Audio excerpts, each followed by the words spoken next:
আসসালামু আলাইকুম রহমতুল্লাহ। চলে আসলাম আলহাজ বাকিমির ইটভাটায়। দেখেন রোজা থেকে শ্রমিক ভাইরা কীভাবে পরিশ্রম করছে।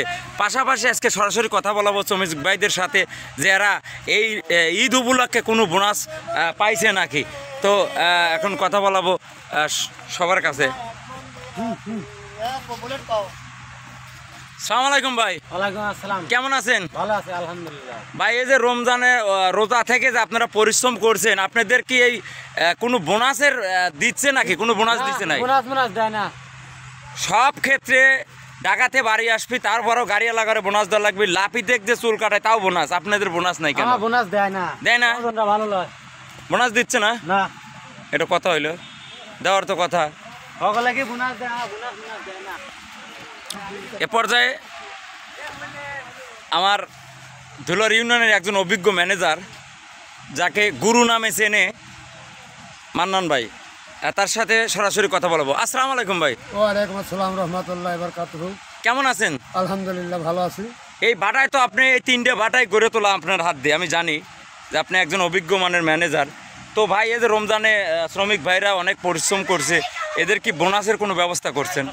বোনাসের ব্যবস্থা করা উচিত, কিন্তু এটা মালিক পক্ষ থেকে এখনো কোনো কিছু করে নাই এবং এটা তো ম্যানেজারের পক্ষে সম্ভব না। এটা ঠিক, এটা বাস্তব কথা। তবে দেওয়া উচিত। তারা যেভাবে পরিশ্রম করে, অক্লান্ত পরিশ্রম, যার রেট এমনিতেই কম, তারপরে হয়তো বা কিছু বোনাস দিলে ওদের কিছু পোষায় যেত, বা ঈদ মুবারক হিসাবে কিছু পায়, কিছু সামান্য কিছু দিলে ওরা খুশি হতো যে আমরা সামান্য কিছু বোনাস আমাদের মহাজন দিয়েছে। এই কিন্তু এ পর্যন্ত কোনো কিছু খবর হয় নাই যে দেবে কি দেবে। আসলে খুবই কষ্ট লাগে যখন কোনো ক্ষেত্রে সব জায়গায় সব কাজেই কিন্তু বোনাস আছে, এই শ্রমিক আর যারা কাজ করে অর্থাৎ কৃষক মাঠে যারা কাজ করে তাদেরও কিন্তু কোনো বোনাস নাই। কারণ একজন চুল কাটতেও যদি যায় ঈদ মৌসুমে, আগে যদি 100 নিতে এখন 200 টাকা নেয়। আর কেন শ্রমিক ভাইরা কেন বোনাস পাবে না? এটা খুবই দুঃখজনক ব্যাপার। কেন পাবো না এগুলো না আমরা জবাব দিতে পারবো না। এটা হচ্ছে যারা বিজনেস করে, যারা ব্যবসা করে, যারা ব্যবসা প্রতিষ্ঠান চালায়, এখানে যারা পুরানো আগে চালাইছে তারা দেয় নাই, এবং এখন যারা নতুন আসছে ওই আগের নিয়মেই চলছে। বুঝলেন? মানে আগে দিত না, এখন যারা নতুন এসে চালাচ্ছে তারা সেই আগের নিয়মে মানে প্রথমতেই দেয় না। আসলে নেক্সট টাইম এটাও ধরনের একটি কথা বলি যে, কারণ যারা কাজ করে কর্মজীবী তাদের যে যেখানেই দেন না কেন তার পুঁজি কিন্তু তার শ্রমিক ঘরেই কিন্তু কাকে মূল্যায়ন করা উচিত। তার শ্রমিক বাঁচলে সে বাঁচবে। শ্রমিকের মাথার গায়ে পায়ে পেলে কিন্তু কোটি কোটি টাকা মহাজনরা কিন্তু ইনভেস্ট করে এবং বড় বড় টাকার মানুষ হয়। সেই জন্য শ্রমিকদের কিন্তু মূল্যায়ন দিতে হবে। অসংখ্য ধন্যবাদ গুরু মান্নান ভাই। ভাইয়া কি অবস্থা, কেমন আছেন? আলহামদুলিল্লাহ।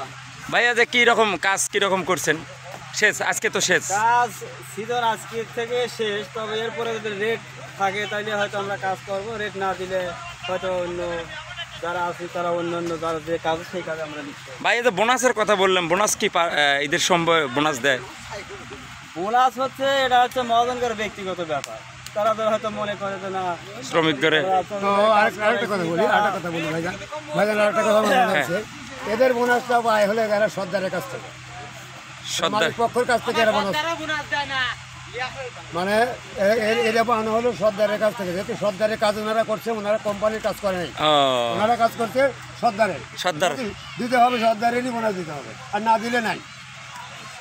আসলে মান্নান ভাই এটা কিন্তু সবাই প্রাপ্তি, এটা কিন্তু শ্রমিকরা প্রাপ্তি, কারণ এত পরিশ্রম হাড় ভাঙা পরিশ্রম করে, কিন্তু পরিশ্রম ছাড়া কেউ কখনো সফলতা অর্জন করতে পারবে না। পরিশ্রম করেই কিন্তু কাজ পর্যন্ত এত টাকার মানুষ হয়েছে। অসংখ্য ধন্যবাদ সবাইকে, ভালো থাকবেন, আল্লাহ হাফেজ।